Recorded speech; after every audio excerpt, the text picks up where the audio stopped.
and new information to offer.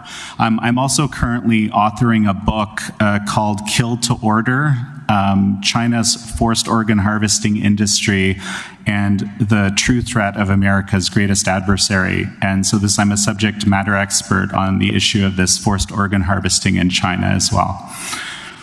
So to begin, what I like to do is offer a kind of a very big picture view of what we're looking at, because I think that if you can understand some of the rules by which the Chinese Communist Party operates, you will draw some conclusions from that very quickly, whether it's around fair legislation or other things. It's, first of all, and this is something actually from a China scholar that I interviewed recently. His name is Chenggang Xu at Stanford. He's been studying the Chinese Communist Party for decades. Indeed, he was once a communist, but then got put in labor camp for years because he kind of went against the discipline. And he says the biggest trick that the Chinese Communist Party has managed to play on us is to led us to believe that it's actually an authoritarian regime, not a totalitarian regime. Okay, and even if a lot of people, and he told me that even someone, very high-level person at Stanford that works with him, doesn't understand that distinction. And actually, and I think this is also by design. So what does a totalitarian state look like? The difference is that in an authoritarian state, there is civil society that exists, like for example Taiwan. Okay, Taiwan started out with the nationals, and they were, and they actually managed to evolve into one of the most robust democracies in the world, actually, out of being a fully authoritarian state because of that nucleus of civil society. But in a totalitarian state, which has been every communist state that's existed, especially the large ones, Soviet Union to start, basically the state has total control and actually very specifically fights to destroy any semblance of civil society that isn't under its direct control. And that's just that. So basically the Communist Party is, the existence and the supremacy of the Communist Party is the top issue that the whole nation is to be concerned with per the leadership. And that's also the reason why in these societies there's a lot of death and destruction happens, because human life, unfortunately, takes a very distant second place to that supremacy of the party. So getting a little bit more specific here, let me just use one piece of legislation, and this is something that's actually very, very important to know. So in 2017, in China, something called the National Intelligence Law was passed, okay? And the National Intelligence Law, I'll summarize here very briefly, does two very important things. One is it requires anyone under the jurisdiction of Communist China, that's Chinese nationals or anyone working there, if they happen to be American, that's fine, or for them, is required to spy, to basically submit themselves to the will of the Chinese security services. The second part, which is critical, is that they're also required by law to not disclose to anyone that they're doing that. Okay? So again, you can think through what the logical conclusion of this is, but basically, if you have someone that's under the auspices of the Chinese Communist Party, which is every single company in Communist China and every single Chinese national and anyone that's working there, they are required by law to spy, to deliver information, and they're required to not disclose that they're doing so, to lie to the person who's trying to figure out if they're actually doing that. The Chinese Communist Party engages in something that's called unrestricted warfare. Okay, unrestricted warfare was is actually a book written by two Chinese colonels in the late 90s. And what it talks about is how to use, basically how to weaponize almost every aspect of activity as a form of warfare, as a form of actual war fighting.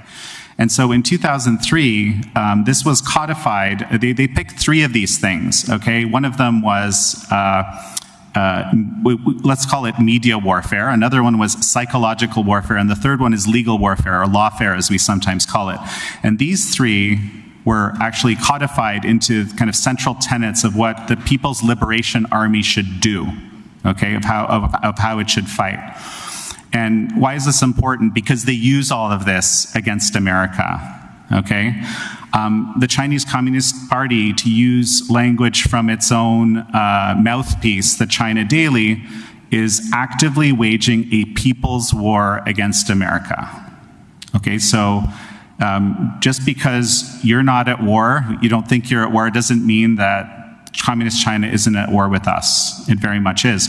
And there's something else that I want to mention, and this is also very important, is that I draw a stark distinction between the regime, the totalitarian regime that I'm just describing here, and the Chinese people themselves. Of course, they're subjected to all sorts of massive influence operations. You might even want to call it brainwashing over decades. They've been told for decades that America is the enemy, that America is the great aggressor that's seeking to destroy them and so forth. That all happens. But I don't blame the Chinese people. Indeed, I think that the Chinese people are probably the greatest victims of the Chinese Communist Party, in addition to us in a lot of ways. Another piece of the puzzle is a doctrine called military-civil fusion. Okay, military-civil fusion is one of the top 7 priorities that Xi Jinping outlined for the nation, and that means everybody better follow that. Okay. It just means that if any area of effort, for example, in business, okay, if we're doing some kind of work in business that also has a military application, then it's required that that military application be explored and implemented. And just one other little fact for everyone here, the People's Liberation Army, of course, the Chinese military, that's not the military of the country. That's the military of the Chinese Communist Party, officially. So it's as if one political party had a military.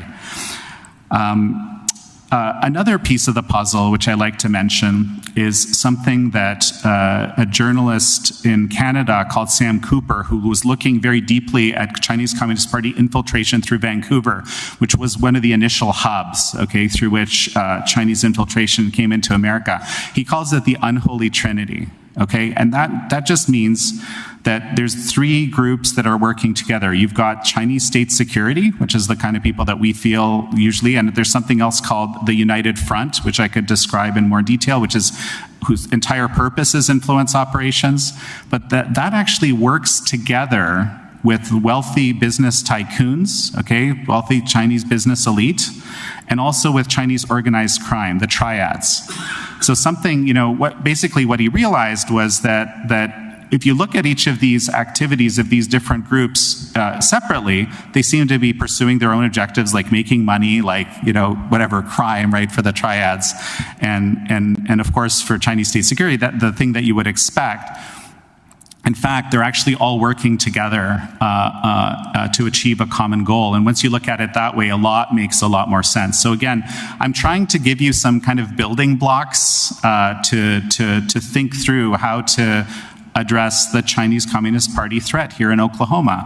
I actually looked up once, I was looking for examples of where all of this has basically been applied here. But a great example was, there was a man named Hong Jin-tan, a Chinese national. He worked for Phillips 66 in Bartlesville not too long ago. And he stole about $2 billion worth of trade secrets around battery technology. Okay, and just to be clear, right, so it sounds like a typical industrial espionage case. No, it's something much more, because, very efficient battery technology is highly relevant to the Chinese military. Okay, so this, again, by the set of, by deduction from what I just described, you can understand that this is not something that does not implicate the Chinese Communist Party. In fact, it directly implicates the Chinese Communist Party. One more thing I'll mention before I close up here. There's a concept that the Chinese use called comprehensive national power, CNP, okay? And actually a China expert named Cleo Pascal first introduced me to this, kind of one of the foremost experts on the island chains in Asia Pacific and influence operations there. Basically, the CCP, the Chinese Communist Party, has a metric that it gives to every country in the world. And the U.S. is the top, of course, and the U.S. is its primary, it views the U.S. as its primary adversary. And when it's thinking about interactions with those nations, whether it's through unrestricted warfare, which really it kind of sees every activity through this lens of unrestricted warfare. Basically, what it looks to do is to either increase its own value relative to that number or decrease that number, right? And the reason that I'm mentioning this, just because it's a simple way to understand the idea that the Chinese Communist Party and its agents do not believe in win-win. Okay, there's no there's no win-win solution to work out with there. For them, it's only a win if they're actually gaining on you, if you are losing. And I think, and I mean, we could argue this for sure, but I think I would argue that the first major way where that the Chinese Communist Party was actually leveraged into a position that it did not want was in Trump 45, in the first Trump administration, when they started putting tariffs on China. And they absolutely didn't want that. They fought it like crazy. And it was the only, because, you know, a lot of us assumed ahead of this time that we're collaborating, we're win-win, we're investing, we're working together on this big project, and eventually China will become a democracy, right? If we pump enough money in there, and it'll be like, you know, Japan or Germany or South Korea or something like that. But quite the contrary, actually the reality was quite opposite. They had a plan from the very beginning to basically use American resources to leverage, let's say, you know, self-interest and greed, to use a stronger word, and build themselves up massively using American money, using American intellectual property, and also American goodwill and ignorance to the reality of what they were doing. So, I mean, that's the bigger picture. And Senator, perhaps you have some questions, or anybody from the floor. I don't know how you want to do this. Mr. Chairman, did you want to take questions? Mr. Chairman, did you want to take questions at the end? I think we'll just hear them all and then, go for questions at the very end, rather than each into one. Jan, thank you. That was a great overview, and we'll probably have questions for you at the end. Thank you. Thank you. Mr. Chairman, I'd like to call next would be Tom Rollins from State Shield. Tom, if you could please tell us who you are and maybe cover what state-level Foreign Agents Registration Act would achieve. Absolutely. Thanks, Senator Guthrie. Chairman, members of the committee, I'm Tom Rollins, but I always like to start these things off as Ross Perot's running mate said. Y'all remember James Stockdale? Who am I and why am I here? So I'm an attorney by training. I live in Georgia, grew up in South Georgia, and really have spent most of my career in children's rights, child welfare, child protection. And along the way, I got very interested in the issue of Chinese human rights violations and how the U.S. was engaging with China. And as many of you are well aware, our national policy over the last 25 years especially has been that if we engage with China, they will reform. There are, I think, some real questions, as Jan mentioned, as to whether or not that is the case. But a couple of years ago, I had the opportunity to go to work for a fellow named Joe Gebbia. Joe became very concerned about the apparent corruption that China was pushing on the United States, having sort of gotten into our markets, having made us dependent upon their drones and their solar panels and everything else.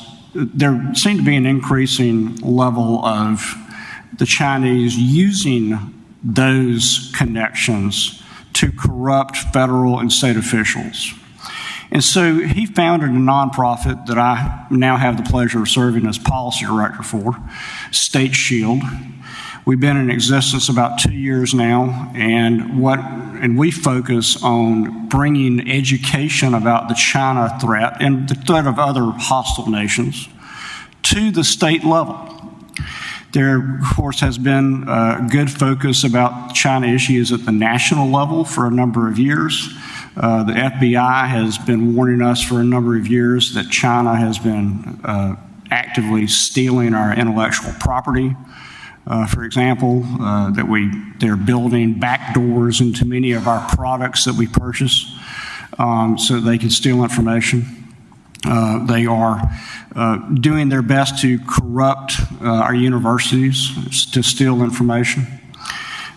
And Joe recognized that while there was a lot going on at the federal level, there was not so much going on at the state level. So we are now working in about 17 states to educate state leaders, legislators, governors on these issues. And I want to say that your governor, Governor Sept, has done a great job last year issuing his executive order on this issue. I know y'all are well aware of it. But I do want to highlight one particular possible solution today, and that is what some call a baby FARA, a state-level Foreign Agents Registration Act. And I get asked a lot, well, why do we need legislation at the state level on these issues? There are really, what I'd say, 2 or 3 main points. Number one, and these, I'll just give you some anecdotes here. I remember back when I was working for Governor Nathan Deal in Georgia, that a lot of my friends were going on trips to China. And they were getting wined and dined. These are state-level officials, university officials, nice people, probably thought they were doing the right thing, engaging with China. One of the things that came out of those trips was that Georgia Tech, which is, of course, one of the leading cutting-edge research institutes in the country, built a campus in China and invested about $7 million of Georgia money in it, but also it was kind of undisclosed that the Chinese had invested $150 million. And that was only shut down when the House Select Committee on the Chinese Communist Party started writing letters and saying, what do you think China wants out of this relationship? And it was a great educational experience because I think it was a reminder to our state officials, to our state leaders, to our state personnel, that while we welcome foreign investment, while we want to work with others, while we want to assume the best of people, that, and I think as Jan has pointed out, when it comes to working with the Chinese government, we have to be very careful.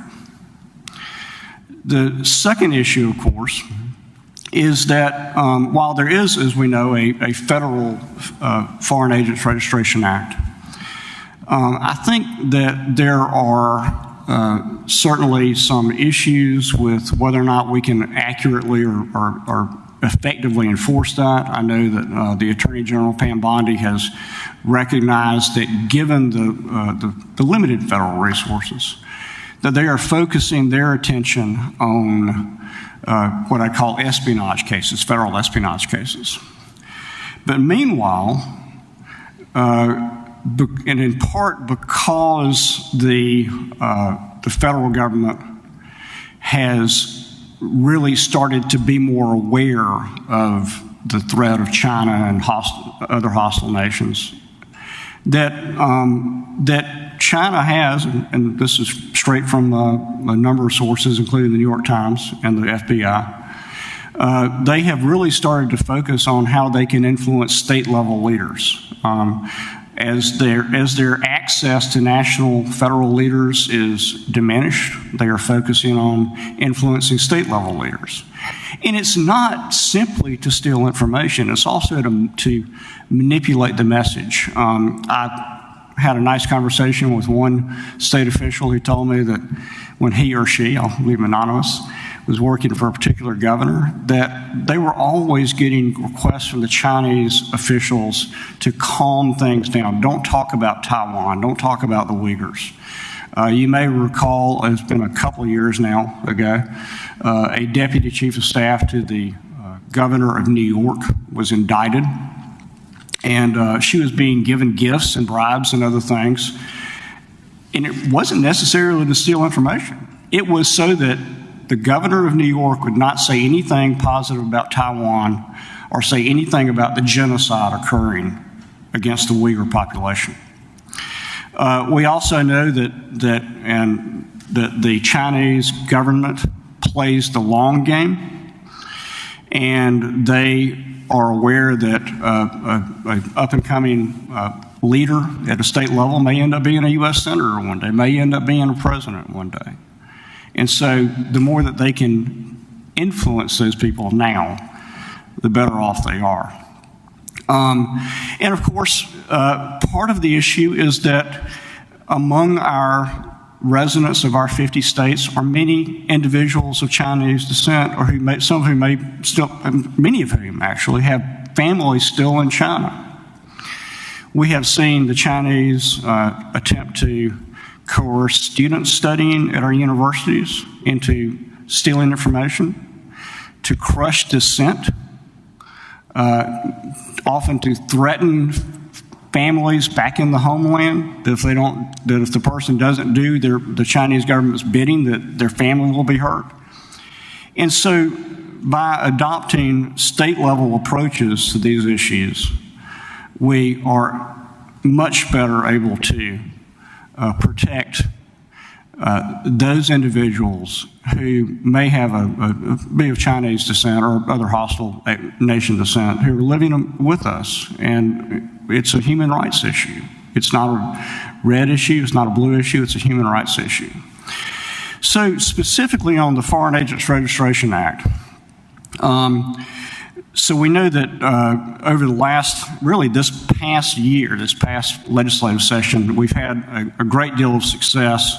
I say we in terms of those of us who are concerned about the hostile threat to our country. In enacting these state-level foreign agents laws. In Arkansas, the House Bill 1800, which is effective earlier this year, requires individuals who are engaged in political activity, and usually that's lobbyists, of course, and if they are representing a hostile foreign principal, then they have to register, just add an additional registration and some additional declarations and disclosures when they register with, be it the State Ethics Commission or whatever the body is that regulates that. That bill also added a requirement of registration for a slightly different category, which is political organizations that are funded by hostile foreign adversaries. And I'm sure that I don't think it's been so much of a problem in Oklahoma, but we have certainly seen in many of our coastal cities, our big universities, that we've seen these protests that are disrupting universities around the country. We've seen a variety of protests, whether it be against federal law enforcement, defunding the police, you name it. And there is significant documentation that a lot of these groups that are doing political advocacy are funded by foreign money, including funds that are coming from individuals living in China. There was a great series in the New York Times a couple of years ago about Neville Roy Singham, who founded a large software company and sold it for millions and millions of dollars and moved to China to be with his colleagues in the Communist Party, and is married to the founder of Code Pink, another activist organization, and he is funding these types of issues. So the more that we at the state level can, number one, know who is funding these groups, know who is funding those who come and talk to us about public policy, the better off we are, because we can evaluate their sincerity. Are they actually working on behalf of a company that has a commercial need? Or are they doing the bidding of a company that may be controlled by a hostile foreign government, including controlled by what are referred to as golden shares, where the Chinese Communist Party actually has a secret controlling stake in a particular company? As I said, Arkansas has passed a bill like this.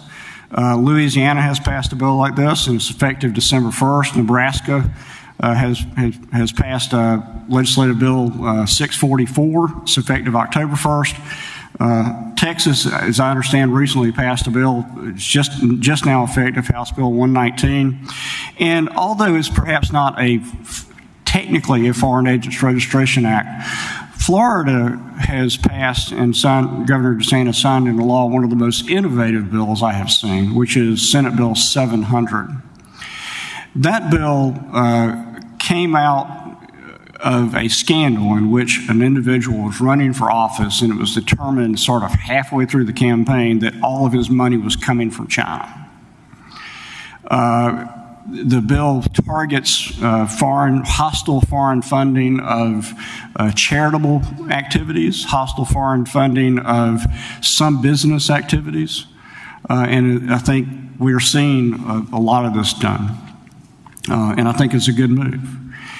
And of course, not simply an issue of promoting transparency, because I know that each of you sitting at this table wants to know that if someone walks in your office and says, I represent X, Y, and Z, and we want X, Y, and Z, that you know that actually is who they're here for.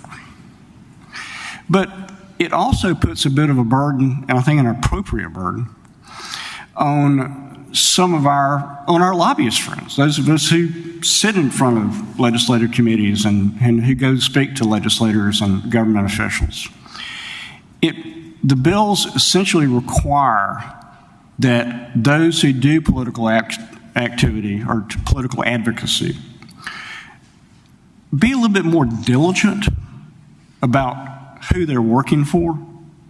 So a number of the bills require, for example, that if you are working for a company that may be controlled by, majority owned by, or significantly influenced by the Chinese government, or by individuals who are residents and citizens of China and have no connection to the U.S., that you need to snuff that out and report it.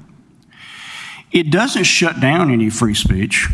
It doesn't prevent anyone from coming to you and advocating. And in fact, there are plenty of situations in which a company that may have a significant Chinese government control or ownership, it may be something that, well, it's worth the risk because it's good economic development for our state. I'll give you a good example. There's a company in my state that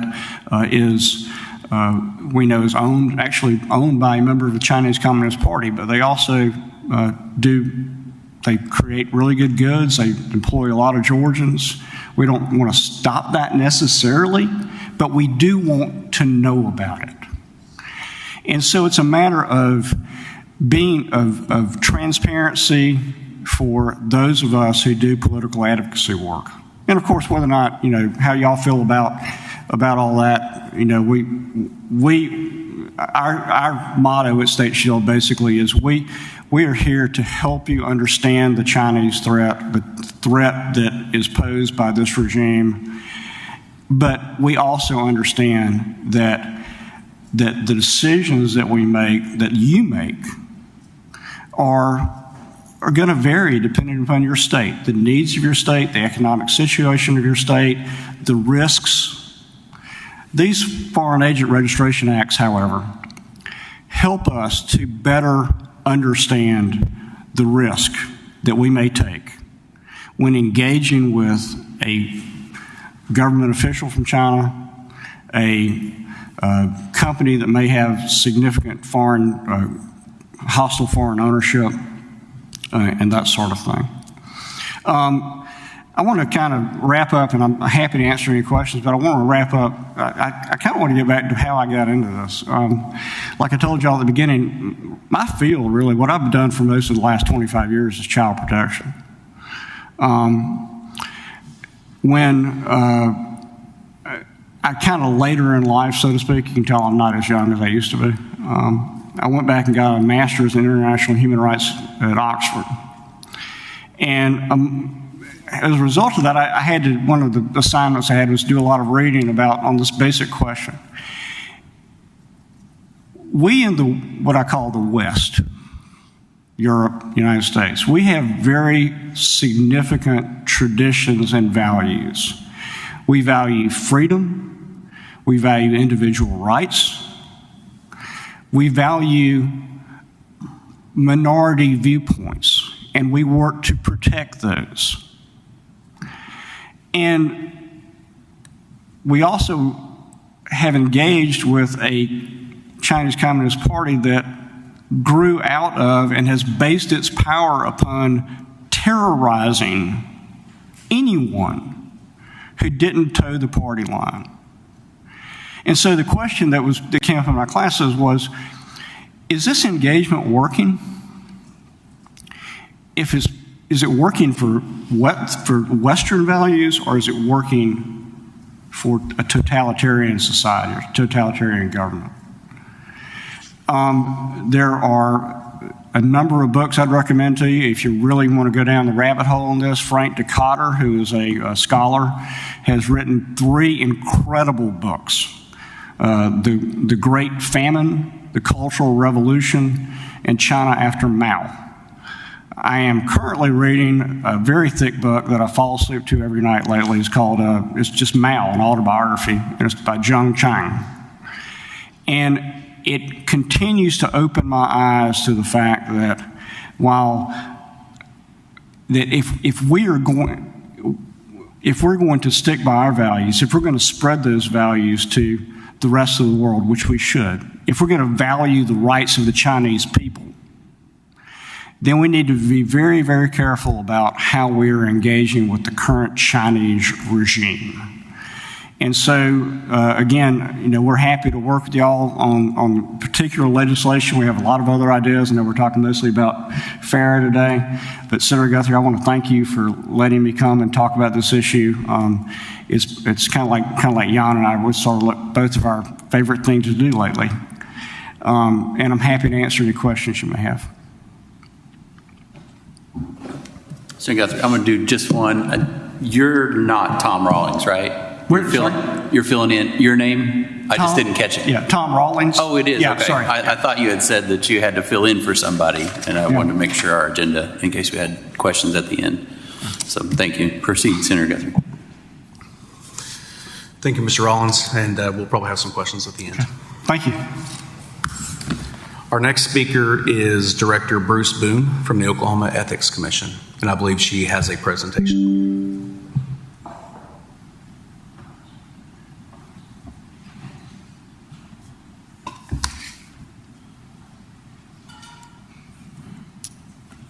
I need my glasses more and more. Thank you so much for having me here. Thank you for inviting me, Senator, and members of the committee. I really appreciate it. I do have a brief PowerPoint to go through, and I will tell you that this is definitely something that we see as great interest from the commissioners. And we've already received a request regarding rulemaking. So let me jump into that. If we could move to the next page. Thank you so much.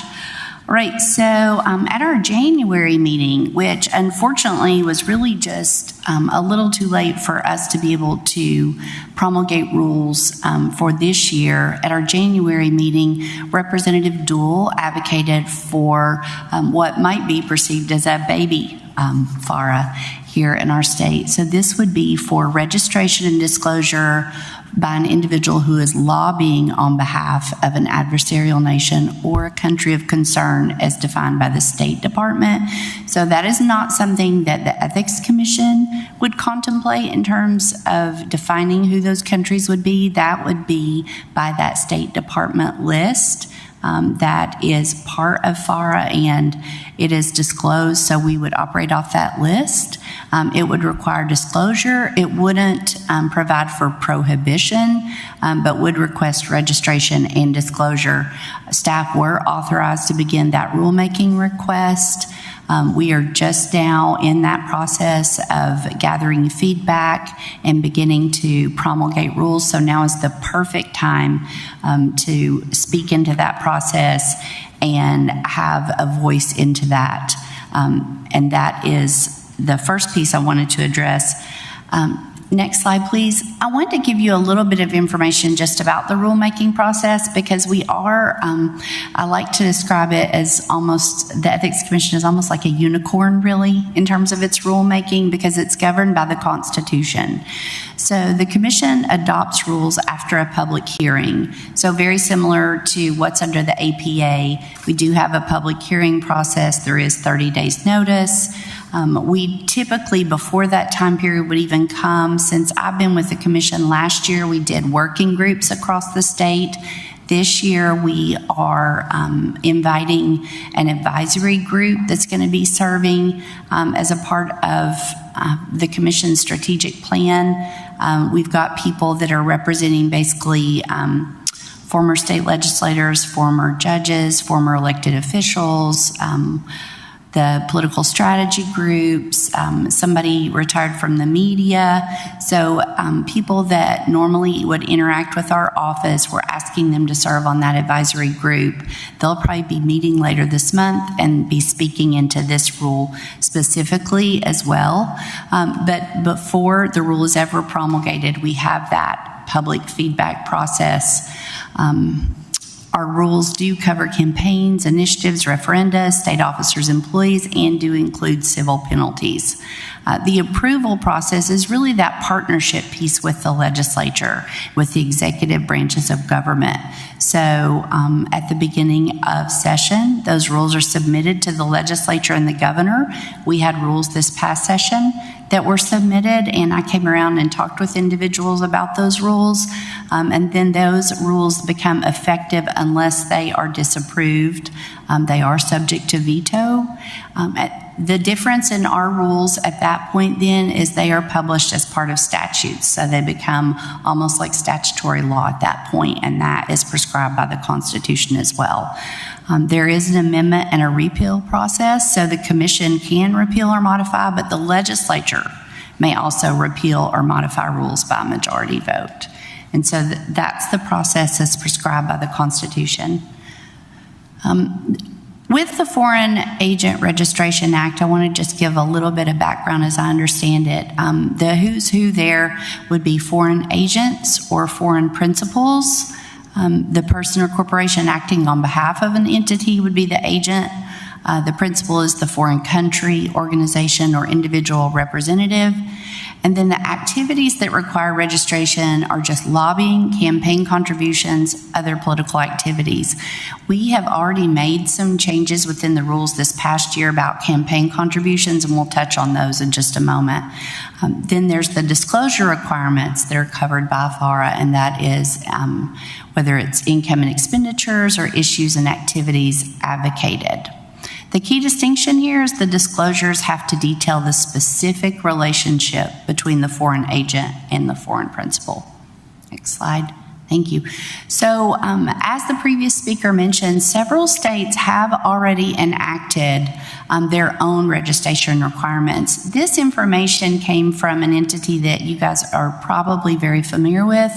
the National Conference for State Legislature. I often go to their website and do some research because it is very well respected. It's usually very thorough, and they have that unique ability to really combine what all states are doing. And so this came from a July article. As it mentions, there may be some other states who have some one-off provisions that regulate foreign agents in some way, but there are at least 4 states that have primary provisions to enact their own registration and disclosure requirements that they maintain and enforce: Louisiana, Nebraska, Texas, and Utah. Louisiana, Texas, and Utah limit it more to lobbying, but Nebraska actually covers all activities. So that's just a little bit about what I learned there. This gives you a kind of side-by-side comparison of what those statutes do in terms of those states, and mentions who registers, what those exemptions are, and the disclosures that are required. So again, you'll see that Nebraska statute is much more comprehensive in terms of what FAR requires as compared to the other 3. Next slide, please. So again, 4 states have this version. Most limit it to foreign agents acting on behalf of a foreign adversary rather than all foreign entities. It appears that most states are tending to want to only prescribe this requirement for lobbying, and that's less disclosure than what FAR requires. Next one, please. And I want to make this distinction and make it clear that you saw at the beginning what Representative Duell asked in terms of rulemaking. If this interim study or a specific senator wanted the commission to go farther, there is still time to ask for that. We have a commission meeting coming up next week. So it would be the perfect time if we wanted to go farther, if that was something that the legislature wanted to request. I think the commission would certainly consider it, and we could do more than what Representative Duell has asked, but because of the specific language of his request, it looks like Representative Duell's request is more along the lines of what those other 3 states have done rather than what Nebraska has done, just to be clear. So these are some, go backwards. So these are some of the things that ethics rules changed last year. I'm not going over everything, but I wanted to go over the things that I thought were pertinent to this study and might be of interest to you, senators. So first of all, prior to the 2025 changes, ethics rules had relied upon the federal law prohibitions that regarded contributions by foreign nationals. So they were not allowed effectively, but there wasn't a specific prohibition in the ethics rules. That was changed last year. And now in Section 10 of our definitions, we do prohibit that very specifically. It relies on that federal definition for foreign national and foreign principal. So those are defined now in the rules. If you go to the next slide, then you'll see here under 2.17 the general rules for contributions in Section C that those contributions are not allowed. They're prohibited from foreign nationals in connection with any state or local campaign. That would include ballot measures as well. Next one, thank you. And the commission also went a step further, and this was based off of some task force advice and recommendation, but they went a step further. So you'll see in that underlying language that treasurers and or deputy treasurers, if that campaign committee or group has a deputy treasurer, would also have to personally certify that no funds came from a foreign national or principal, or they would be subject to civil penalties under the rules. So not only is there a prohibition, there also is a requirement for a certification by that treasurer that none of those funds came from those sources. One of the things that Senator Guthrie asked that I address would be enforcement, and I wanted to just give you a little bit of information about that. So there are some provisions in the Constitution regarding both our enforcement and then, of course, enforcement regarding criminal penalties. So I think the distinction here is that the constitutional provisions that require the Ethics Commission to enact rules and require civil penalties for those do not prohibit any sort of enactment of law that would require criminal penalties. And I think sometimes when I've been visiting with you all and talking to you about different statutes or ideas you have, sometimes I think that distinction is very important. So I gave an example from a bill that was passed this year, House Bill 2164, regarding public corruption. There are pieces of that certainly relate to the ethics provisions rules regarding misuse of office, conflict of interest, those sorts of things, and civil penalties would attach for that. But now there's also a piece regarding public corruption and a criminal penalty, potentially, for some of those same actions. And that's a separate matter.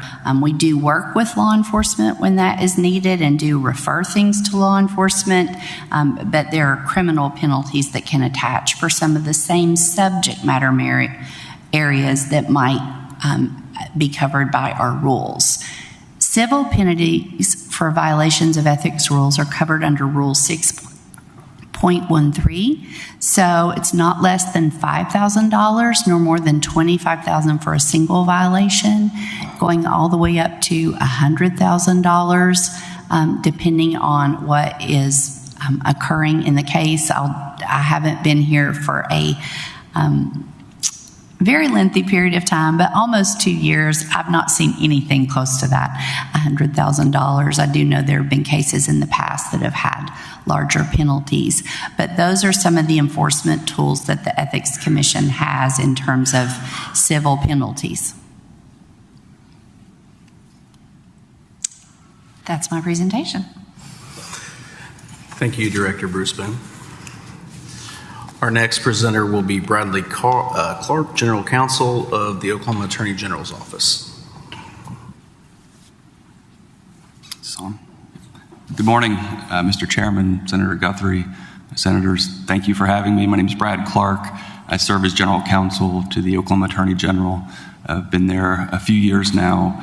I think introductory, our office touches and uniquely touches these areas in many ways that other agencies, some do, some don't. But I think across the board, whether it's opinions, policy matters, litigation, human trafficking, sex trafficking, crimes, in other ways, our office touches these areas. So I will talk about agent registrations, but I will start the presentation with, thank you, talking about some of our existing laws, regulations, initiatives that stymie and outright prohibit foreign adversaries from exploiting Oklahomans and our property rights. Some of these areas we have been fortunate to work with you all throughout the past couple of years on land ownership prohibitions. So in 1887, the United States Congress enacted a federal law that bars any alien or non-citizen of the United States from acquiring Title II or owning land. 10 years later, exemptions were put in place. So 1897, Congress said if you are a bona fide resident, so keep in mind one of my themes will be the importance of definitions, proactively addressing those so that some of the issues we'll see here, we can address those on the front end and prevent them from exploiting vulnerabilities. So that's the federal statute. At statehood, uncoincidentally, I'm sure, the Oklahoma Constitution provides Article 22, Section 1, essentially mirrors the federal law. So the federal law is in Title 48 of the United States Code, Oklahoma's Constitution since statehood. At Article 22, Section 1, the constitutional provision authorizes and, in some ways, requires the state legislature to enact laws addressing the constitutional land ownership prohibition. There are exemptions in Oklahoma's Constitution. I have those listed there. Again, persons not citizens of the United States, and those who may become, what does that mean? We'll address some of those questions. Next slide, please. So who is in, who is out? 1907, 1910, the state legislature, this body, enacted the laws of Title 60. Less than 10 years later, we see the Parwall case. Parwall was a Mays County district court case, made its way up to the Oklahoma Supreme Court. We had a Missouri corporation investment fund out of Missouri acquiring title to land in Mays County. The Supreme Court looked at the constitutional provisions as well as those in the statute and said very clearly, foreign corporations, what does that mean? Foreign corporations are prohibited from owning Oklahoma land. In the 1970s, things were weird in a number of ways. But let's talk about AG opinions. 1974, the Attorney General was presented with a question regarding corporate land ownership. We start to see this coming into play in the 70s. 1974, the opinion was issued that said a foreign corporation may hold title to Oklahoma land, but assuming the company dissolves, the individual who is not a citizen or not a resident may not acquire title. So you cannot indirectly transfer that title or directly title to avoid the corporate ownership limitation. 2 years later, same Attorney General says, the statute says person includes bodies politic and corporate. So corporations include government, person includes corporations and government, but this 1974 opinion, let's constrain that and say we're only talking about corporations formed within the U.S., certainly including Oklahoma, but not foreign adversaries, not foreign offshore corporations. 1979, new Attorney General comes in and withdraws the 1974 opinion. Not all that uncommon, it happens. But the 1979 opinion says corporations cannot own rural farmland in Oklahoma. Takes it back to the Parwall case, 1918. 1981, this is still good case law to my knowledge today. The Hillcrest case said alien corporations are absolutely subject to the land ownership restrictions, but the term person includes corporations who are domesticated in Oklahoma. And so if a corporation that's otherwise foreign domesticates itself by registering with the Oklahoma Secretary of State, they thereby become a resident of the state of Oklahoma and may own land. So definitionally, resident, what are we talking about? Let's fast forward to 2018. State Question 788, otherwise known as our medical marijuana law, initially anyway. The outgrowth from State Question 788, at least as we see it, a substantial surge in marijuana grow farms. We were up to 12,000 just, I think, 2 years ago. 12,000 grow operations. I'll come back to that number in just a bit. But we saw a significant surge in the marijuana grow farms, including those connected directly and indirectly to foreign adversaries and foreign enterprises. The deleterious effects on public safeties, our communities, our children, our citizens, residents, across the board, we see those every day. I'll get to some numbers here in just a moment.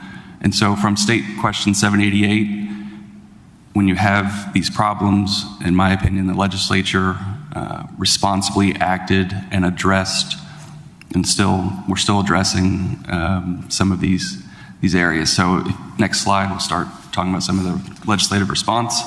Senate Bill 212 may be very familiar to a couple of you in the room, if not more.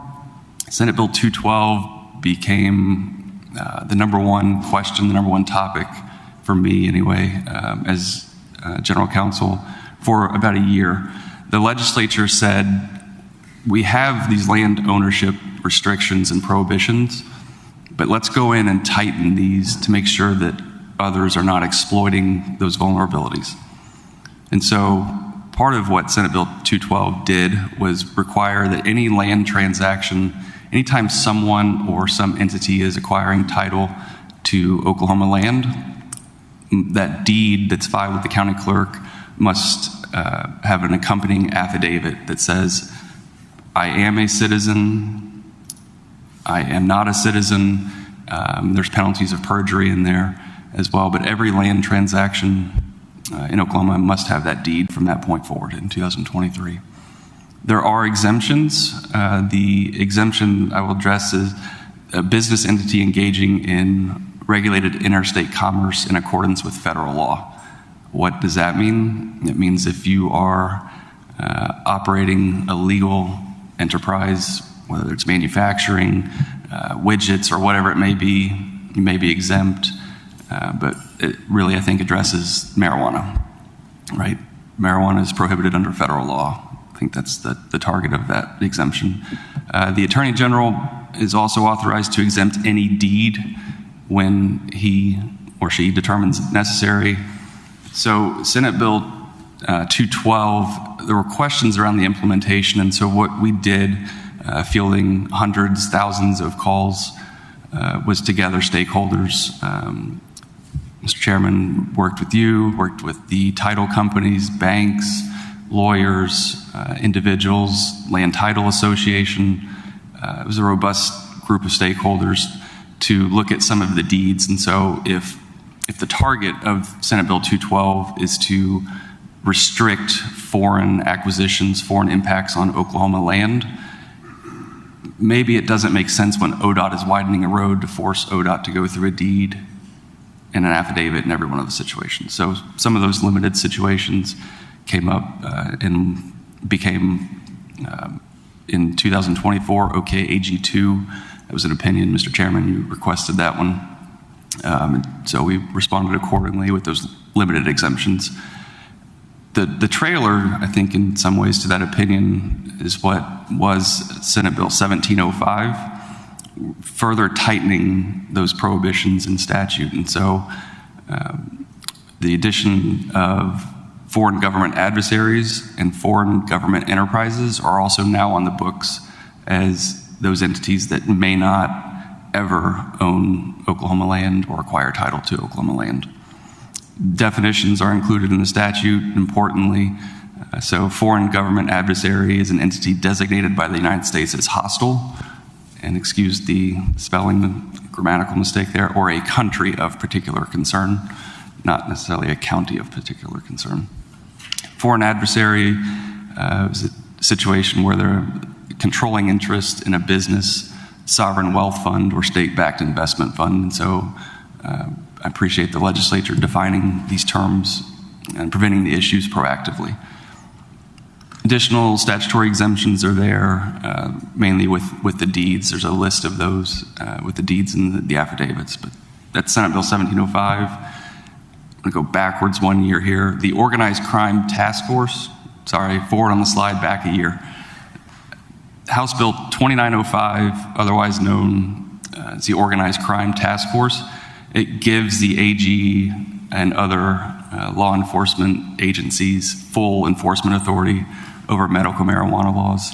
On the front end, the AG is authorized to subpoena business documents, conduct on-site inspections, seize and destroy illegal products, enter into interagency agreements with other agencies, local, state, federal, to eradicate illegal grow operations. Future grow licenses are also limited to one per property, but ever since this bill 2905 became law, our office and others are partnering every day, every hour to eradicate the illegal, illicit marijuana grow operations in the state. I think this has been addressed, but the Foreign Agents Registration Act at the federal level, my main point I think here is Oklahoma, as others have pointed out, we've had some parallels come up. House Bill 1150 a few years ago, Senate Bill 660. I think our office was involved reviewing the language, discussing it with you all, and anticipate we'll see some more of that. We're happy to engage and cooperate, of course. And so, open questions. That bona fide resident, what does that mean? The federal law, the state constitutional provision says, except an individual who may become a bona fide resident. What does that mean, may become? Is someone able to just say, I might reside in Oklahoma one day? Hopefully not. And so the statute is stricter, which is good news, and says, shall become a bona fide resident. But there is a degree of inconsistency there. If you don't mind going back one, sorry. The Supreme Court in Oklahoma has looked to residency and said we're really looking at a person's honest intent to make a place a residence or a domicile. So it's a heavily factually intensive analysis that you'll have to go through to get there, but that is a 2006 case that is still in the books, good law today. Another initiative, the National Farm Security Plan. President Trump announced that in July of 2025. It's another initiative aimed at prohibiting, stymieing, stopping the exploitation of our farmland, our soil, our way of life. And so it's another way of encountering that and addressing it proactively, whether it's through rigorous reporting, beefing up the monitoring, inspections, or outright prohibitions on foreign adversaries acquiring title to land in the United States. I'll end with some numbers. I mentioned 12,000 illegal marijuana grow operations just a few years ago. Today we're, I think, at roughly 3,000. And it's a significant drop, and appreciate the work, the efforts that you all do to let us get to that place. As I said, every hour, every day, our agents, our office is tackling these issues in partnership with others. And the 150, there are currently 150 pending cases relating to illegal marijuana grow operations, whether that's trafficking, growing, distributing, or otherwise. 150 currently pending. And like others, I'll address any questions you may have. Thank you.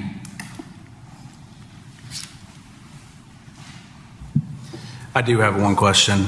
I want to touch more on this affidavit, Lane. I happen to have a copy here, and so as you'd mentioned, you answered two questions on this affidavit. One is, I'm a citizen of the United States, or the second box says, not a citizen of the United States, but an alien who is or who shall become a bona fide resident of the state of Oklahoma. Now, you mentioned that the Supreme Court has put some language that trying to define that, but how would the AG's office prosecute someone who they believe has lied on this, but they claim that they do plan or shall become a bona fide resident? So a number of ways. Included in the stakeholder group I mentioned earlier, I neglected to account for the 77 county clerks who received these affidavits and the land transactional documents. And so to this day, we receive reports, we receive emails, notifications from the county clerk saying this person that came in, filed this, checked this box. So there's that direct interface that we have with the county clerks. Our office is also auditing all of the affidavits that have been filed. We may go to one particular county, audit all of their affidavits that are on file, and if it's connected to a bust, an illegal grow operation, we're certainly going to look at the affidavit, and you're going to stack if the facts align, the charges there. There's also penalties of perjury if you're caught knowingly, intentionally misleading or lying on the application. So there are a number of ways, whether it's included in that 150 pending cases, or we just uncover it through an audit. Has your office prosecuted or currently one of those pending cases for checking this box? Not solely based on the affidavit, but potentially with the 150, because they are looking at that. But I can't go into details. because they are active cases, not just active cases, but they are often connected to other directly or indirectly related investigations tied to those cases.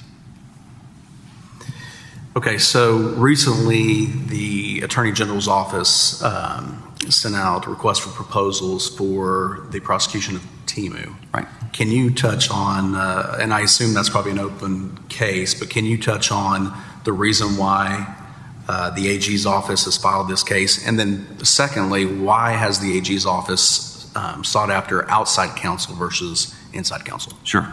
So the RFP that is currently open, it closes on Friday.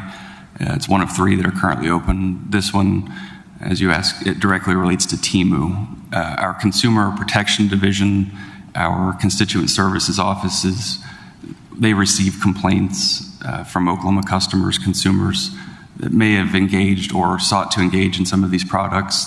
There may be counterfeit products on those platforms. And so we saw an increase with Temu specifically. Temu happens to be, if you look into it, tied to the Chinese government. And so we see, I didn't go into a lot of detail, but we see with the marijuana, the illicit marijuana grow operation ties to those foreign adversaries. It's not just, and I mentioned this at the beginning, it's not just in this one area, but we see these foreign adversaries creeping may be an understatement, right? Coming into Oklahoma, whether it's through cyber devices or just directly humans. And so on this RFP, we had those complaints, we received those complaints.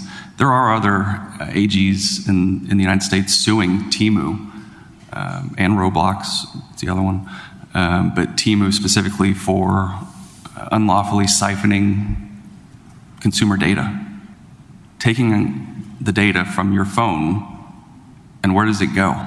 We don't know. That's scary. And so that's the reason for the RFP. Why use outside counsel? Competition. Let's see the best competitive bid. And the legislature responded a few years ago with the opioid settlements to cap contingency fees.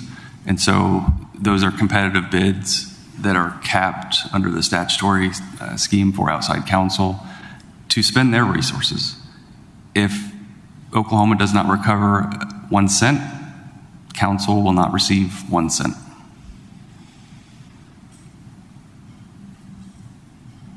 Okay, further questions as we go through for this presenter or other presenters as we can call them? Senator Jett, you're recognized for a question. Thank you, Mr. Chairman. Thank you for hosting this, I think, very important interim study, and thank you for Senator Guthrie for putting it on, and appreciate your information. Are we tracking, and this can be for you or any of the other guests, are we tracking in particular Huawei electronics? My background is Navy intelligence. I was in for 11 years. 9 of those years I was in Indo-Pacific Command, so we were following and tracking in particular all the incursions of Huawei laying out telecommunications equipment across the United States and across other areas of action. Is that something that has been on your radar or any of the others of concern? I can absolutely say in ongoing investigations in cases that we have, the telecommunications, the communication pathways, channels, absolutely, yes. Senator Jett, you're recognized for a follow-up. Thank you, Mr. Chairman. The other concern, and this has kind of hit the legislature, we've been looking at ways to mitigate the risk in the Chinese drone manufacturing. We know that, as been pointed out by previous speakers, that anyone who is under CCP control or influence are expected to spy. So even if you have a U.S. citizen who is patriotic, Bible-believing, God-fearing, anti-communist, the Chinese Communist Party will target them and expect them to comply, will threaten them, threaten family back in China. My question is the concerns about law enforcement and our early responders, first responders, using drone technology that is, we believe, easily hackable. They could be taken over, then used as battle space readiness or awareness in the American airspace, not unlike the balloon that came over during the Biden administration. Does your agency have any concerns about all of the first responders using cheap, inexpensive Chinese manufactured drones? I don't know that I'm the person to speak to that, but I'd be happy to take that offline and get the answer to you.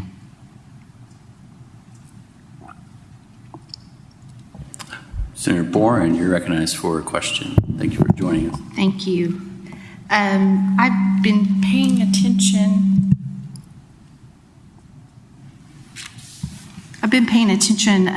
Listening to it online. But there was some breakup. So if I missed it, then.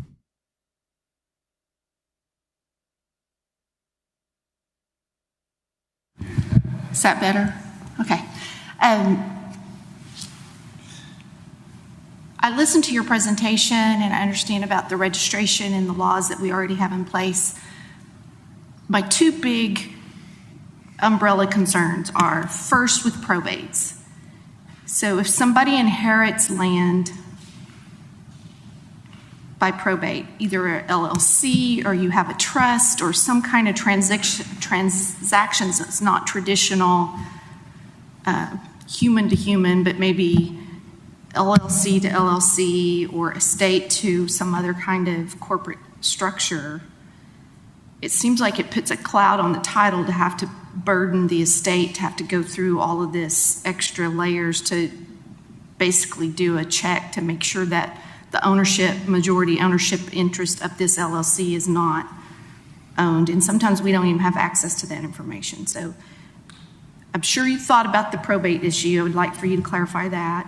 And then the second one is transactions between LLCs or corporate transactions where majority interest starts off as American, and then somewhere along the way, the majority interest shifts over to non-American or even one of the hostile companies. So what is that burden to constantly have to do title checks and ownership checks as these transactions happen? Thank you, Senator. Your two questions, both, I think, really get to why our office and others were flooded with calls, questions, other interest upon Senate Bill 212 taking effect. And so the response was working with those stakeholders to look at, are there transactions that should be exempt from the affidavit requirement without compromising the spirit of Senate Bill 212.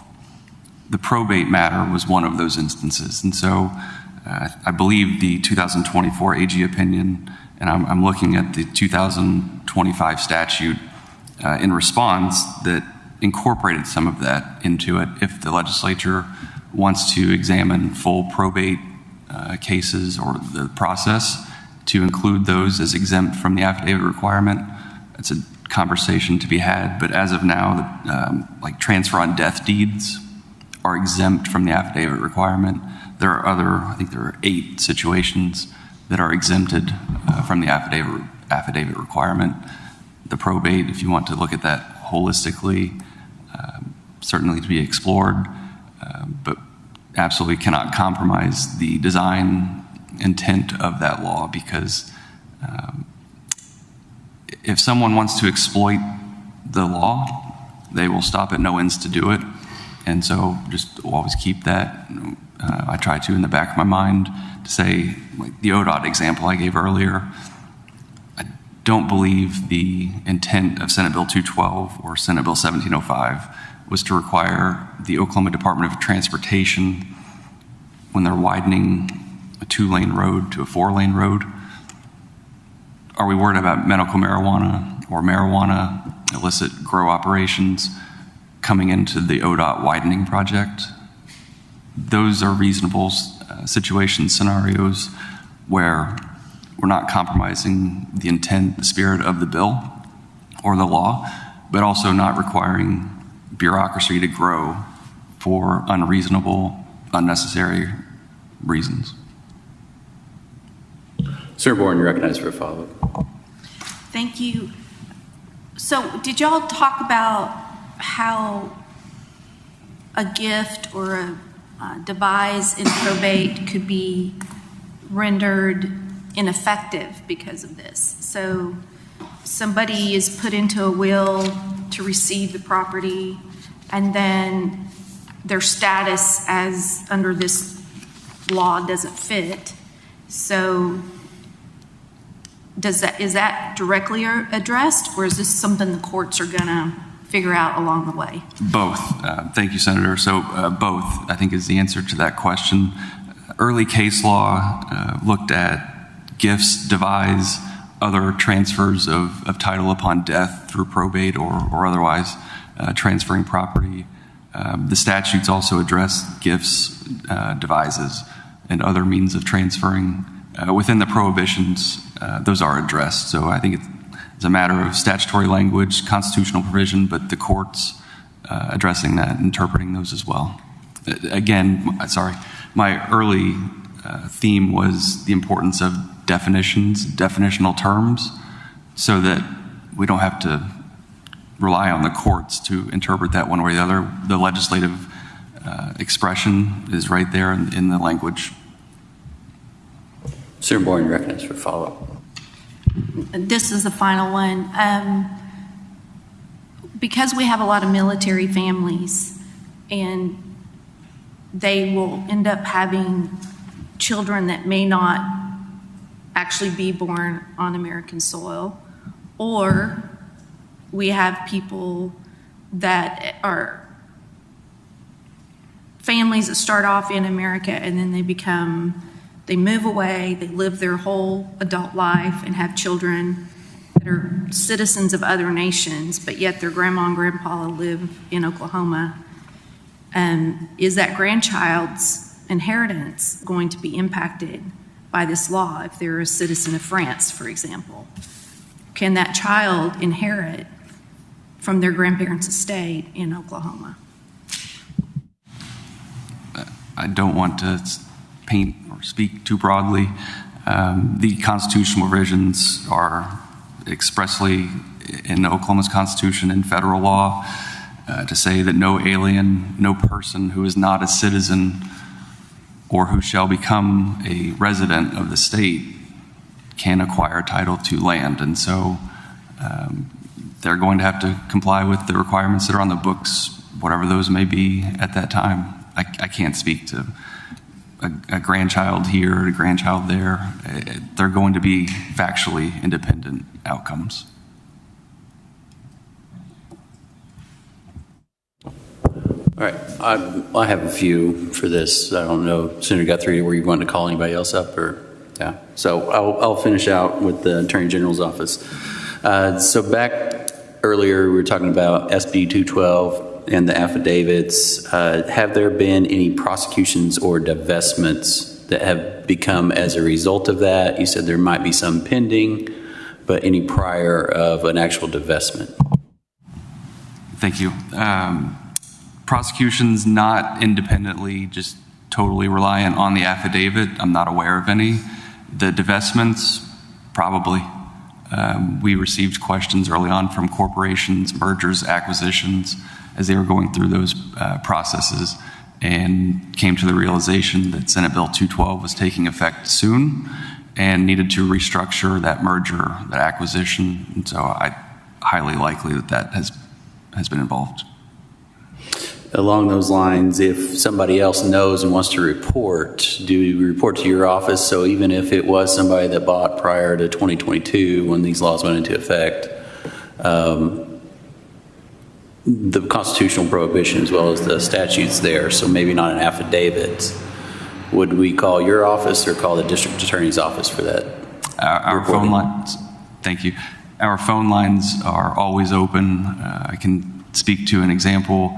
A small town law firm called our office and said a person they believed to be a Chinese national walked in with a bag of $300,000 in cash and wanted help acquiring land, getting around Senate Bill 212. They said no, get out, and they called our office. We remain open to those conversations. We will track those down and go from there. The county clerks are very good at reporting. I can speak to just the Lincoln County court clerk. She's been great in reporting individuals who fill out those forms in a questionable or a way that indicates outright, I am not a citizen and I will not become a resident. On one of your first slides, you had about federal supremacy issues and that the federal courts had set forth in, may become, I don't remember if that was, or they had bona fide resident. Do you see issues with us tightening that up, that we would be in violation of federal supremacy with their definition of bona fide resident if we change ours? So I don't with respect to the land ownership, but with respect to the foreign agent registrations, I know our office, at least early on, some of the Oklahoma parallels, I think it was House Bill 1150, Senate Bill 660, our office was engaged in conversation around preemption. And so proactively addressing those, I think, would alleviate those concerns. But at the outset, I know that those issues were coming up in the conversations. And those are different bills and obviously may come forward, but historically, yes. So you do think if we probably would have to change our constitution as well, but if we change statute and constitution as to bona fide resident and maybe include like a legal status or a permanent status, that would not conflict with a federal constitutional guarantee of due process and or any other federal statute or case law? Correct. Yes, I agree. And then the last one you kind of answered to as to the interaction between FARA and some of these affidavits. Do you think that we're actually able to catch people on that? Is there enough, do we have enough state employees to look at all the affidavits to find out what's in there, or does still some of this slip through the net? And is it more of just we're doing something, but it's maybe not the best way to catch it? Yeah, so I think if we catch one, it's working because of the threats that they're there, right?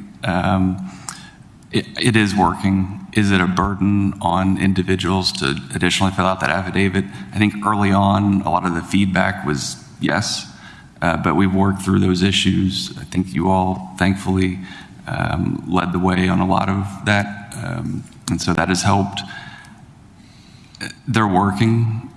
Again, to my knowledge, not a single prosecution that's tied just to the affidavit, but it's there to be stacked. It can be stacked with these other penalties. We start locally, work with the county clerks. They notify us. If we do go out and audit affidavits within a particular county, we have the resources. We will dedicate the resources because it's that important. Final questions for the Attorney General's office. Senator Jett, you're recognized. Thank you, Mr. Chairman. So this question I'd like to address both to the General Counsel for the AG's office as well as the Ethics Commission and our guest who spoke earlier as well, if they would like to weigh in on this. So we know that the number one, and we're talking about China here and China's interest in influencing or foreign nationals who want to take advantage of Oklahoma taxpayers, some of our laws, especially our promiscuous laws related to our cannabis industry that we're still trying to clean up after the referendum. So my concern is about banking and banking services and concerns about conflict of interest. So my question is, do we have safeguards in place to navigate potential conflicts of interest or potentialities of conflict of interest, especially if we have a banking industry that's operating in that gray area for a scheduled narcotic that is not federally legal but is state legal? And we know that a number of banks have tried to figure out how to provide banking services to legal clients within that space and charging a tremendous amount of monthly fees to offset the risk that they are encountering on behalf of their clients. So we know that Chinese nationals and other nationals will try to front as a legal organization, bring tremendous amount of money into the bank, both in non-interest fees for the bank. And we know that the number one addictive element in the drug trade is cash, not chemicals. And so if we have individuals who own banks, who are providing these exceedingly lucrative banking services, and then find out eventually that some of them has been fronting as a legal business, but in fact are not, it would cost the bank money to lose these clients.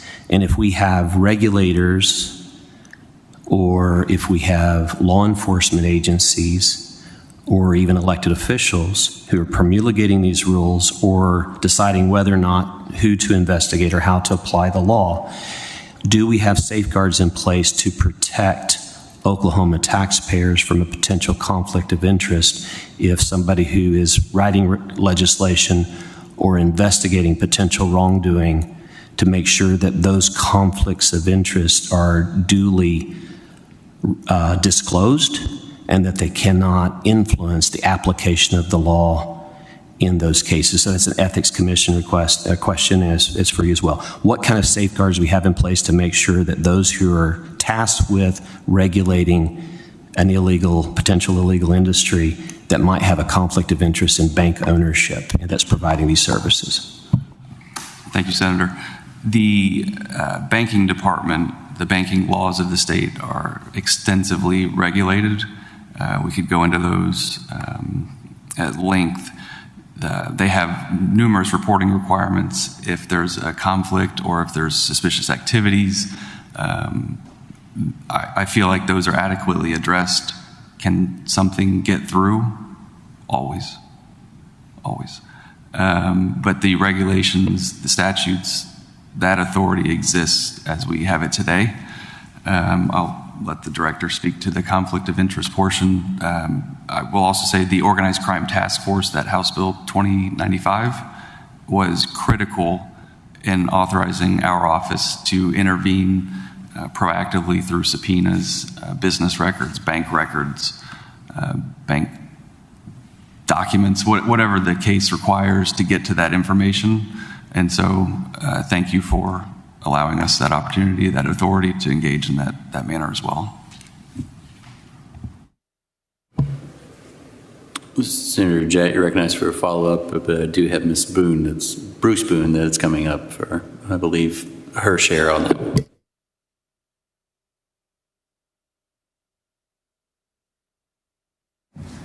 Thank you for the question, Senator. The ethics rules provisions regarding conflict of interest are specifically prescribed to state officers and employees. So that is the only parameters within which they would come into play. So I don't think your particular scenario would be addressed by those. Senator Jett, you're recognized for a follow-up. Thank you, Mr. Chairman. So in the event you have an elected official who also owns a bank that is providing services to the cannabis industry in that gray area we mentioned, do you anticipate a conflict of interest if someone has to choose between going after a client of a bank that is a very lucrative client whenever they decide how they're going to allocate resources for investigating and who they're going to investigate? Do we have enough safeguards in to catch that to anticipate conflicts of interest?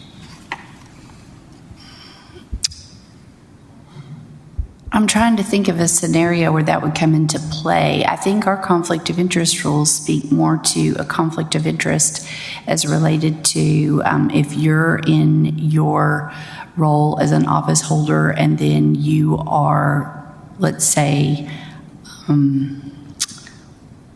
trying to get a particular contract that might be of benefit to you, that might be a financial benefit to you or a material financial gain versus what you do in your role apart from being an office holder. I hope that's helpful, but we really try to leave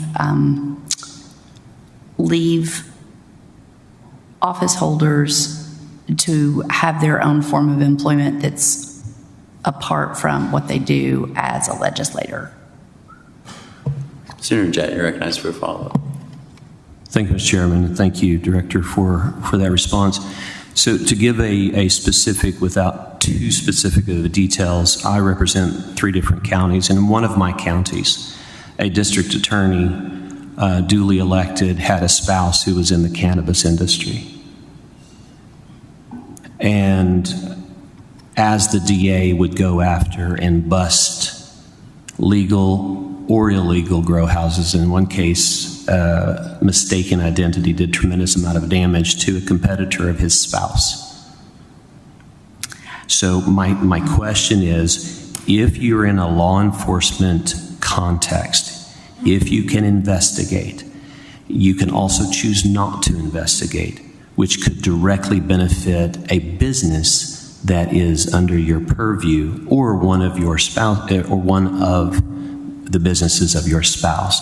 Those are the kind of the concerns that I have, because the cannabis industry has become an overlay for a lot of foreign interest into Oklahoma. So those are ones I want to, one, bring to the attention of the Attorney General's office and to your office, but also ask the question broadly to our committee: is there things that we can do to shore up our legislation to make sure we're protecting the taxpayers from the eventualities of somebody choosing not to enforce or regulate or investigate because there's a tangential or direct benefit to one of the myriad of businesses that he or she may own?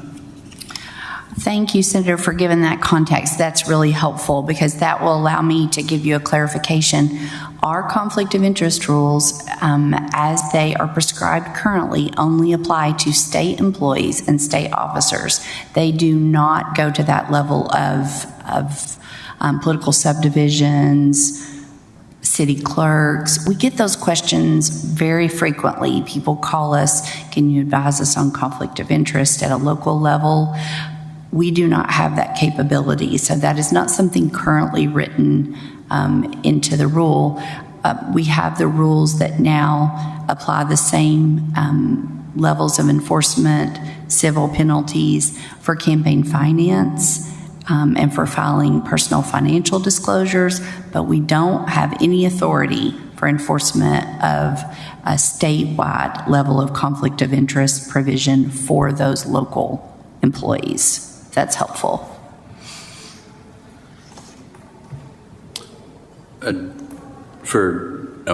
Director Bruce Boone, I do have one question. So you stated how your rulemaking process goes through and basically constitutionally provided. So you, just to clarify on that, you do not need a direction or specific piece of law from the legislature to be able and address some expansions on what's going to be reported. Is that correct or is that incorrect?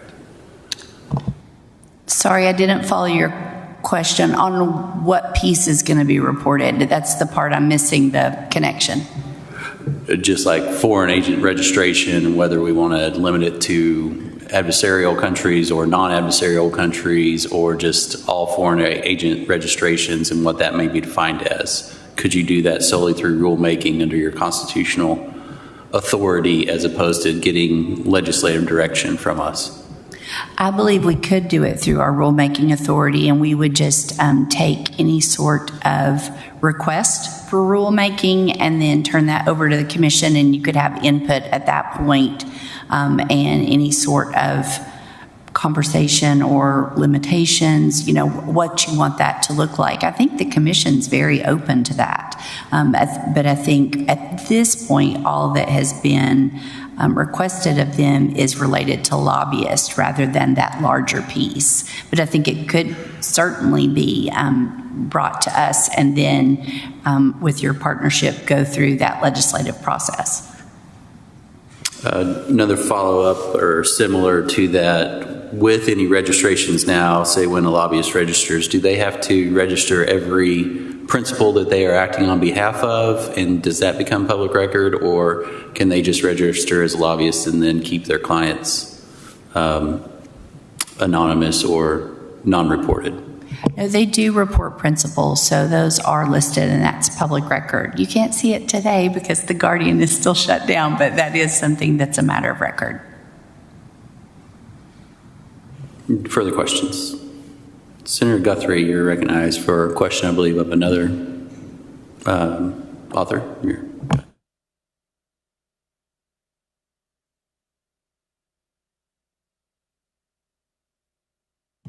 Yes.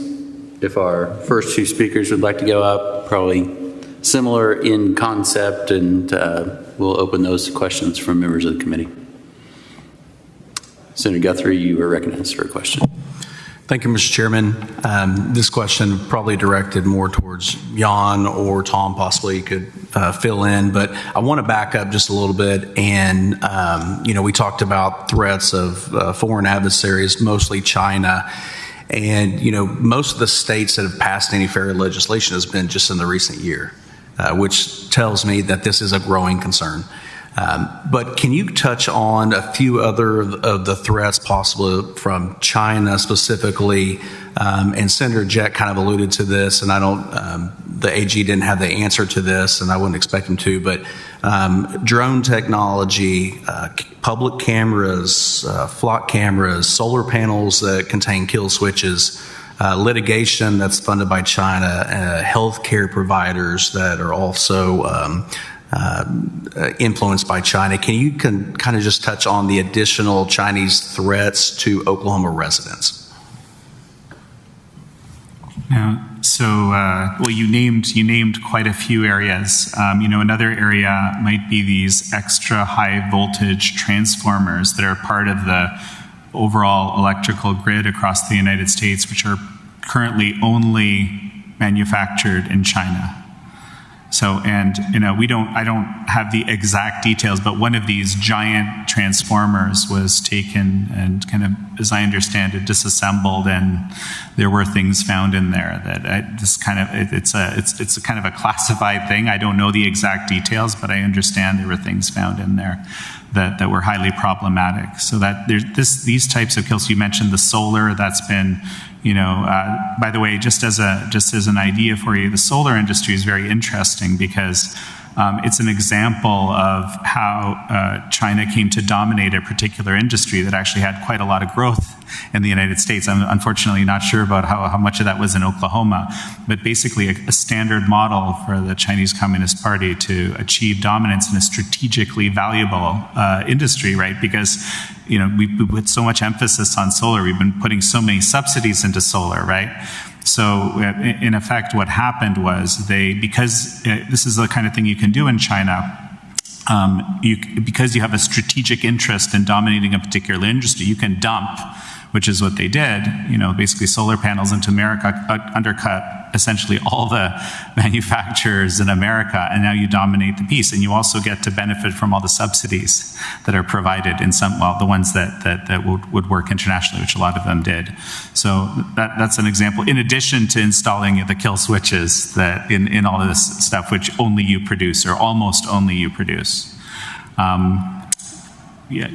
other thoughts? Yeah, I'm sorry, but I got a couple others if you want me to elaborate, or do you want to? I'd like to also, you touched on electrical, if also just infrastructure threats is probably the most important that we want to hear about. So many of you have heard of Volt Typhoon.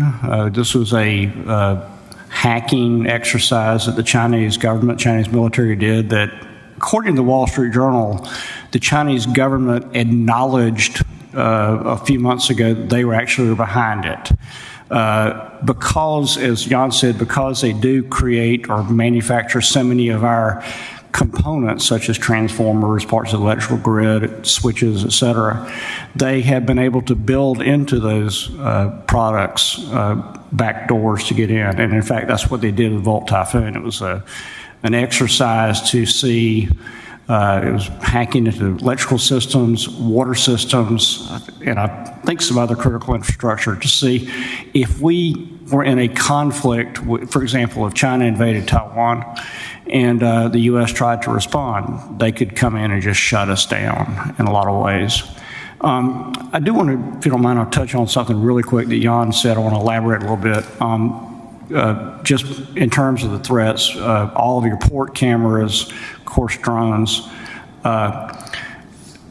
What Jan said is really important because you got to remember, if you look historically, the reason that China engages in international commerce is not for the sake of profit. They are and they remain a communist country. Profit is not really a motive. Power is the motive. And so, for example, in 2014, 2013, we had a number of very successful drone companies in this country. China got with DJI, which of course is a military connected company, we believe, and as well as perhaps Altel, some of the other manufacturers, subsidized their production to the point where they could slash their prices to well below what the United States could afford, what any Western government could produce, Western manufacturer could produce, and as a result, completely took over the market. And I think one has to consider the very strong possibility that this was a strategic military move, because everybody knows that the next war, in fact, Ukraine is being fought with drones. Drones are going to be the next war. And so the more that they could cut Western manufacturers out, the more they could dominate that as Jan said, that it's a military economic or military market fusion issue. I do have to step out, so I'm going to turn the gavel over to Vice Chair Gallagher. Thank you all for being here. Any further questions? Senator Jett, you're recognized for a question. Thank you, Mr. Chairman. So you heard the questions I posed to the General Counsel from the Attorney General's Office and for the Oklahoma Ethics Commissioner General Counsel. So I'd like to just reiterate and then pose the question to you to wait in. Do you see a potential conflict of interest if we have district attorneys who can both maliciously target their investigative resources in the cannabis space? This is a big problem here in Oklahoma that also covers a lot of foreign actors who try to come in under that guise, or elected officials who may be providing banking services to the cannabis industry. And so just to be clear, I'm not accusing anyone of anything, but for example, we have a very successful businessman who became the governor of the state of Oklahoma. Governor Kevin Stitt has Gateway First Bank. To my knowledge, is not providing any kind of cannabis services, but you can see where potentially there might be a conflict of interest if you have individuals who are providing services in the cannabis industry at the same time are tasked with either vetoing or not, investigating or not, or regulating or passing state legislation or not based on those financial interests. So, we had a former Secretary of Commerce, Regent Bank, no longer is. We have Blue Sky Bank, which belongs to the Attorney General, and we have Charles McCall, who has AmeriState Bank. All of those were in a position or are in a position to be influenced by a potential cannabis layered industry and then have to make hard decisions. Where do you apply your investigative force? Where do you apply your regulatory force? Do you see this as a potential conflict of interest? I think I don't know if I can answer this specifically. Maybe I can answer it a little more generally. The Chinese Communist Party's approach, it makes a practice of coming in with large amounts of money to influence people, to do things which are strategically valuable to its own aims, which Tom mentioned quickly are gathering power and subverting American power. That those two would go together. So I'm not sure if I'm fully answering your question. If this would apply to marijuana growing banks, it would apply across the board, I think.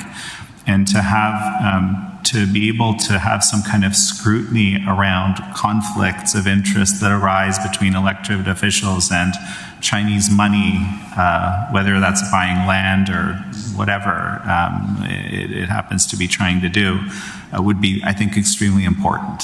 So that's probably as specific as I can get with. And Senator, I apologize. I don't have as much of an understanding of the whole marijuana situation in Oklahoma as perhaps I did. I would just say generally that we all know that, as my friends in the press would say, sunshine's the best disinfectant. So the more that we can have transparency in all that we do, and even with or without specific conflicts of interest rules, the more that we all know what Chinese controlled companies, hostile foreign companies are doing, the more that we can be transparent about those issues and be above board, the more the public and leaders can make those sort of decisions about is this the right thing to do. Further questions of the presenters? Seeing none, Senator Guthrie, would you like closing remarks? Thank you, Mr. Chairman. Yeah, I just want to thank everybody for joining us today, from the Ethics Department, Commission, to the AG's office, and also Jan and Tom. Thank you for traveling here to come talk about this subject. Oh, yeah, you'll be allowed to make one more comment. Go ahead, and then Okay. I just wanted to make one more comment. Thank you for this. I mentioned that I'm a subject matter expert in this forced organ harvesting issue. And this, why I want to talk briefly about it is I think it helps you understand in a better way who you're dealing with, okay? So we're talking about large-scale, on-demand killing of prisoners of conscience for organs. And that's something that has been happening in China for over 25 years. And at scale, it started about 25 years ago. So on the one side, it's important to understand that this exists, and it was actually grown on the backs of the persecution of a very large group of 70 to 100 million people, the Falun Gong. So on the one hand, there was this strategy that they had, that they wanted to grow their organ industry. On the other hand, there was a group of people that they started persecuting heavily. And, some very evil person came up with the idea, win-win, we can achieve our growth of the industry, and we can also, basically get rid of this group, which we don't like, because it challenges our power. Now, what's relevant here, okay, you're probably familiar with the hot mic moment. Xi Jinping and Vladimir Putin were caught on a hot mic in Tiananmen Square. They're talking about continual use of organs to achieve immortality, right? And Xi Jinping says something like it could be up to, I'm paraphrasing, could be up to 150 years. But what that represents is basically unlimited, for people that are members of the Chinese elite, these 7 million red card holders that have full access to the medical system there, like the elite medical system. Basically, it means unlimited on-demand organs forever. And that if you're willing to do that from a moral perspective, that increases its longevity, right? But that's the reality of the moral stature that we're dealing with. And that's, I think, important to factor in when we're thinking about how all these rules apply to Oklahoma and America. Thank you. Senator Guthrie, your concluding remarks. Thank you, Mr. Chairman. Yeah, just thank you, everyone, for attending. Over the past year, there's been more legislation passed in states in the United States for far legislation than any previous years. Just shows that we are facing an adversarial nation who is trying to infiltrate the United States, and even more particularly Oklahoma and every other state. And we do have federal fair laws, but I just appreciate everyone taking time to look into how that affects our state and what we can do as a state to try to get ahead of this. Thank you. The chair would just like to thank the presenters. I'd like to thank Senator Guthrie for bringing this important topic, and the Senate Judiciary Committee is adjourned.